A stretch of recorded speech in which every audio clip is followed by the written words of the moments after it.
यदा यदा हि धर्मस्य ग्लानिर्भवति भारत अभ्युत्थानमधर्मस्य तदात्मानं सृजाम्यहम्. உலக அமைதி வேண்டி பகவத்கீதை பாராயணம் அமெரிக்காவில் நடைபெற்றது.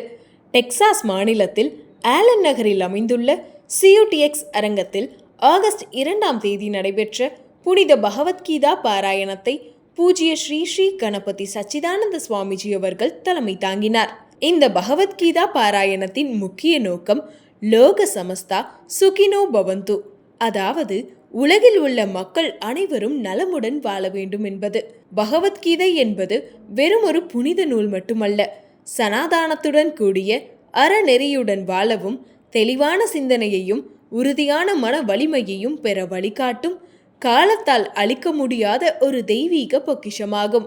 லோக கல்யாணம் என்ற அறநெறியுடன் உலகம் அமைதியாக வாழ வேண்டும் என்ற உயரிய நோக்கத்துடன் பூஜ்ய ஸ்ரீ ஸ்ரீ கணபதி சச்சிதானந்த சுவாமிஜி அவர்கள் உலகம் முழுவதும் 25க்கும் மேற்பட்ட மாபெரும் பகவத்கீதை பாராயண நிகழ்ச்சிகளை நடத்தி வருகிறார்.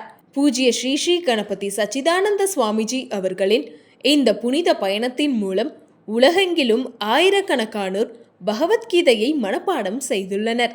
மேலும் லட்சக்கணக்கானோர் இந்த பாராயணங்களில் பங்கேற்று ஆன்மீக உயர்வையும் அன்றாட வாழ்வில் அமைதியையும் நல்வாழ்வையும் அனுபவித்து வருகின்றனர். இந்த புனித பகவத்கீதா பாராயணத்தில் ஆயிரக்கணக்கான பக்தர்களின் ஒரே குரல் இசையாக ஒலித்தது. அந்த தருணம் அரங்கம் முழுவதும் ஒரு விதமான தெய்வீக ஆனந்த அதிர்வலைகளால் நிரம்பியது.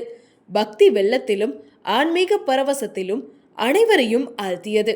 இது ஒரு மறக்க முடியாத தெய்வீக அனுபவமாக அமைந்தது என்று அனைவரும் கூறுகின்றனர்.